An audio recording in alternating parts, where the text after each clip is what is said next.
আসসালামু আলাইকুম রহমতুল্লাহি ওবরকাতুহু। সম্মানিত দর্শক, আমাদের সামনে যে নির্বাচনটি আসছে, ত্রয়োদশ জাতীয় সংসদ নির্বাচন ২০২৬ সনের ফেব্রুয়ারি মাসের ১২ তারিখে যে নির্বাচন হওয়ার কথা, সে নির্বাচন নিয়ে নানা রকম যাকে বলা হয় ব্যাখ্যা, বিবৃতি, নানা রকম প্রেডিকশন ইত্যাদি চলছে। যারা সন্দেহবাদী লোক তাদের বক্তব্য নির্বাচন হবে না, যারা আশাবাদী লোক তাদের বক্তব্য যে কোনো মূল্যে নির্বাচন হবে। কেন হবে? এ কারণ হলো যে আমরা চাচ্ছি নির্বাচন হতেই হবে। তো উত্তর হলো যে আমরা তো ইতিপূর্বে অনেক কিছু চেয়েছি। আমরা গণতন্ত্র চেয়েছি, এখনো চাচ্ছি। ২০১৪, ১৮, ২৪ এই নির্বাচন আমরা চাইনি। তো আমরা যে নির্বাচনগুলো চাইনি সেইগুলো শাসক দলকে বোঝাতে ১০ বছর সময় লেগেছে। তো সেই অর্থে এখন আমরা চাইলেই যে এই মুহূর্তে নির্বাচন হবে তার গ্যারান্টি কোথায়? এই বিষয়গুলো নিয়ে আলাপ আলোচনা করব। দ্বিতীয় যে বিষয়টি হলো যে নির্বাচন যদি হয় সেক্ষেত্রে কিভাবে নির্বাচন হবে? এটি বিস্ময়কর, এটি অভাবনীয়, একটি জাদুকরী নির্বাচন। সারা দুনিয়া অবাক বিস্ময়ে তাকিয়ে দেখবে, যেখানে সকল মানুষ ইতিহাসে সকল রেকর্ড ব্রেক করে নির্বাচনের জন্য ভোট কেন্দ্রে উপস্থিত হবে, দলে দলে গিয়ে হা ভোটে ভোট দিয়ে বা সিল মেরে হা ভোটকে জয়যুক্ত করবে, বিপ্লবকে সুসংহত করবে, ডক্টর মোহাম্মদ ইউনূসের হাতকে শক্তিশালী করবে। আর অন্য যে ব্যালটগুলো রয়েছে সেই ব্যালটে স্বাক্ষর করে যে যার পছন্দের প্রার্থীকে ভোট দিয়ে বাংলাদেশে একটা নতুন দিগন্ত উন্মোচিত করবে। বিষয়টি আসলে অতটা সহজ আমার কাছে সেটা মনে হচ্ছে না। কেন মনে হচ্ছে না সেই বিষয়গুলো আমি ধীরে ধীরে বলে যাচ্ছি। সেটা হলো আপনি আপনার জীবনকে নিয়ে চিন্তা করুন, দেখবেন যে আপনার জীবনে যে ভালো কাজগুলো করেছেন সেই ভালো কাজগুলো আপনাকে কখনো প্রলুব্ধ করে না দ্বিতীয়বার আরেকটি ভালো কাজ করার জন্য।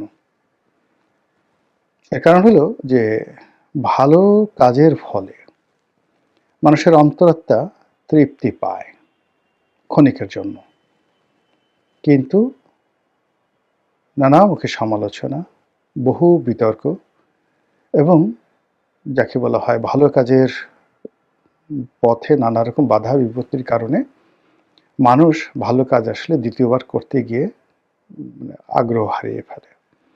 কিন্তু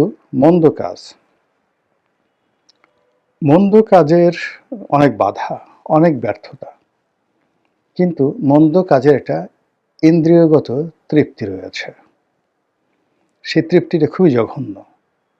ধরুন কেউ ডাকাতি করলো, কেউ চুরি করলো, কেউ ধর্ষণ করলো, অন্যের হক নষ্ট করলো, অন্যের জায়গা জমি দখল করলো, পরস্ত্রী হরণ করলো, নানা রকম অপকর্ম, ভোট বাক্স ছিনতাই করলো, ব্যালট বাক্স ছিনতাই করলো, বিনা ভোটে এমপি হয়ে মন্ত্রী হয়ে দাপট দেখালো ১০ বছর, ১৫ বছর, ২০ বছর।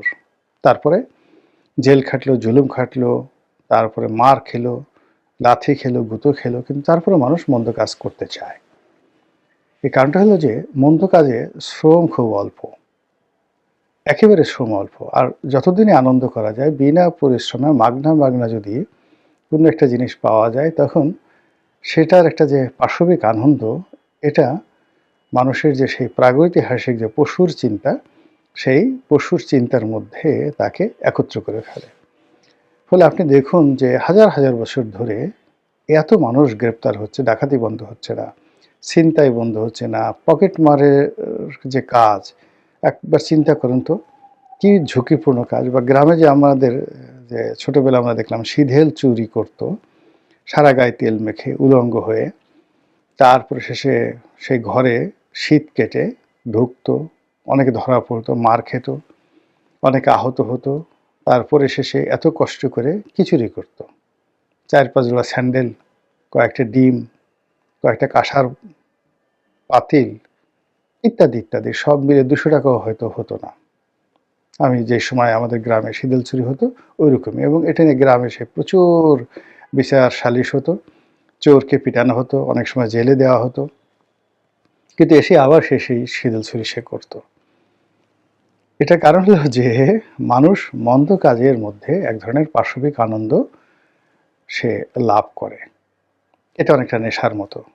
মদ, গাঁজা, সিগারেট এইরকম যে বাজে নেশা আছে ওইরকম মন্দ কাজেরও নেশা। তো আমাদের রাজনীতিতে ভালো নজির খুব অল্প, কিন্তু অসংখ্য মন্দ নজির রয়েছে। আর সেই মন্দ নজিরের মধ্যে অন্যতম একটি মন্দ নজির হলো নির্বাচনে কারচুপি করা, ব্যালট বাক্স ছিনতাই করা, ভোট ম্যানিপুলেট করা ইত্যাদি নানা কুকর্ম। এবং সেই কুকর্মগুলোর মধ্যে 3টি পিরামিড রচিত হয়েছে। মিশরের যেমন 3টি বিখ্যাত পিরামিড রয়েছে, ইজিপ্টের রাজধানী কায়রোর কাছাকাছি দ্য গ্রেট পিরামিড। আমাদের নির্বাচনের যে রাজনীতি, সেই রাজনীতির 3টি গ্রেট পিরামিড হলো 2014, 18 আর 24 নির্বাচন। তো এই নির্বাচনে আওয়ামী লীগ যে ব্যাপক সফলতা দেখিয়েছে, এই নির্বাচনকে ব্যবহার করে আওয়ামী লীগ অর্থনৈতিক, সামাজিক, রাজনৈতিক যে সুবিধা ভোগ করেছে টানা 10টি বছর। ফলে যে কোনো মানুষকে এটি প্রলুব্ধ করবে।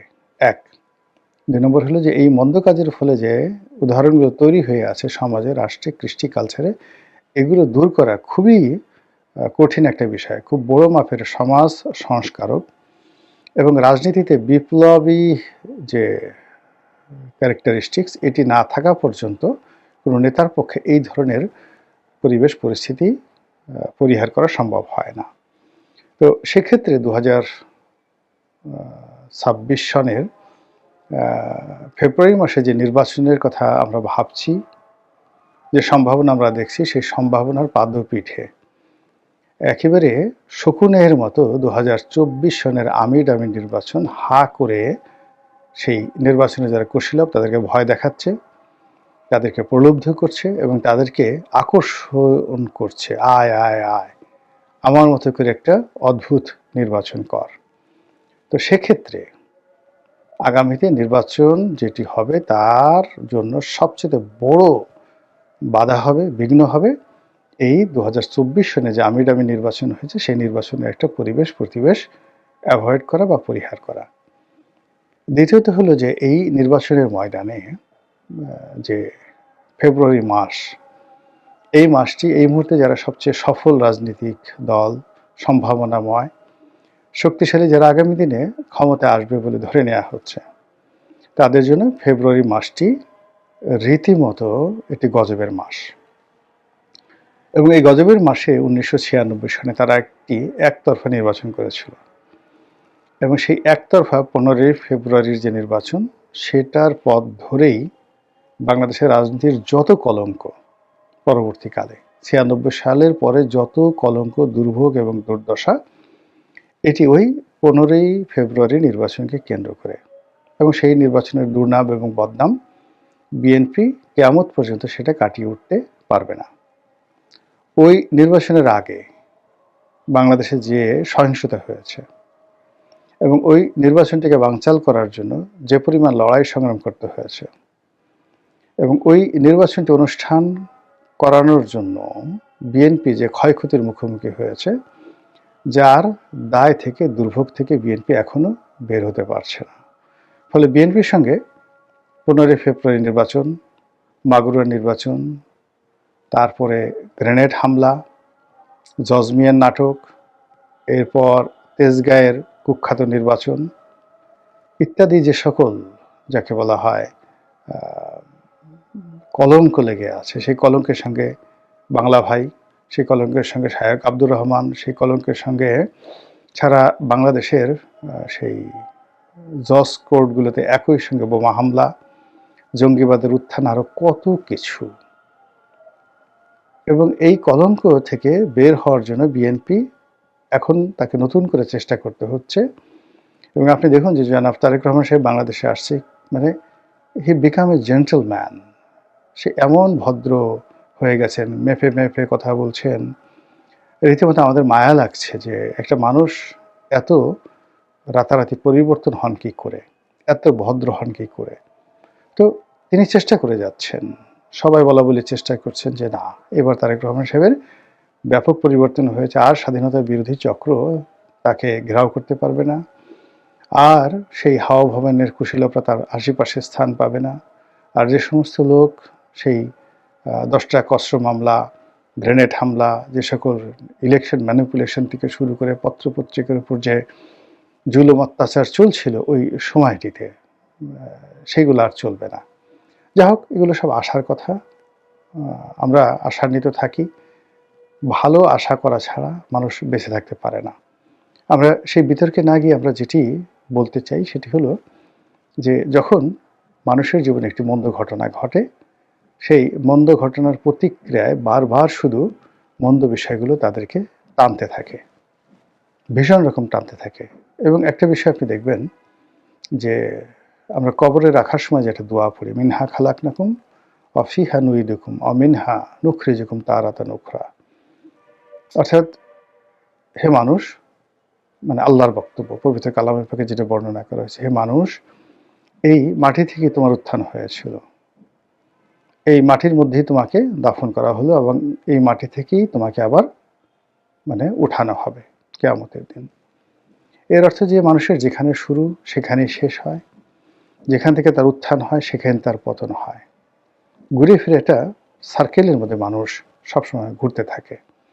তো সেই দিক থেকে জামাতের একটা সার্কেল আছে, বিএনপির একটা সার্কেল আছে, আওয়ামী লীগের একটা সার্কেল আছে।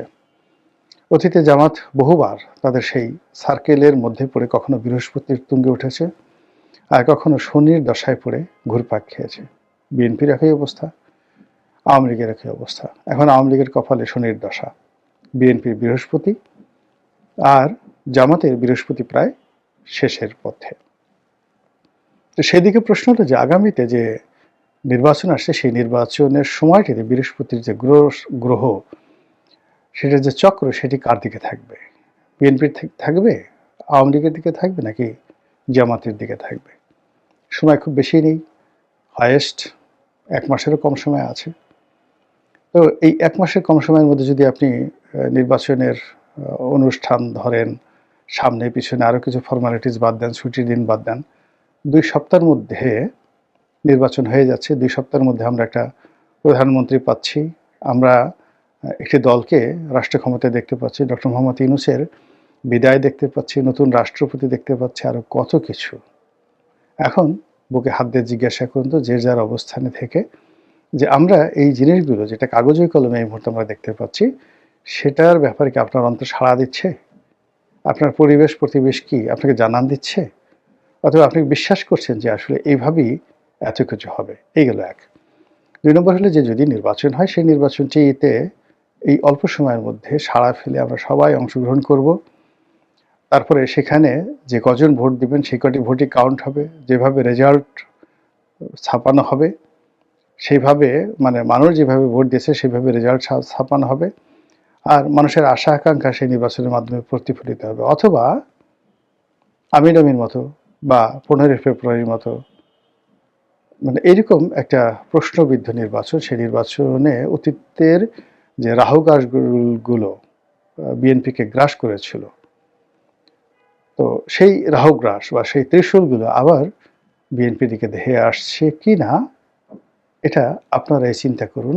এবং তার সঙ্গে সঙ্গে যে যার অবস্থানে থেকে দোয়া করুন, আল্লাহ রাব্বুল আলামিন যেন আমাদের এই দেশের প্রতি শান্তি নাজিল করেন, আমরা ভালো একটি রাজনৈতিক পরিবেশ পাই, এবং যে যার অবস্থানে থেকে আমরা যেন শুকরগুজার বান্দা হিসাবে স্বাধীন সার্বভৌম দেশের সুনাগরিক হিসাবে স্বস্তির নিঃশ্বাস ফেলতে পারি এবং সসম্মানে মরতে পারি। আসসালামু আলাইকুম ওয়া রাহমাতুল্লাহি ওয়া বারাকাতুহু।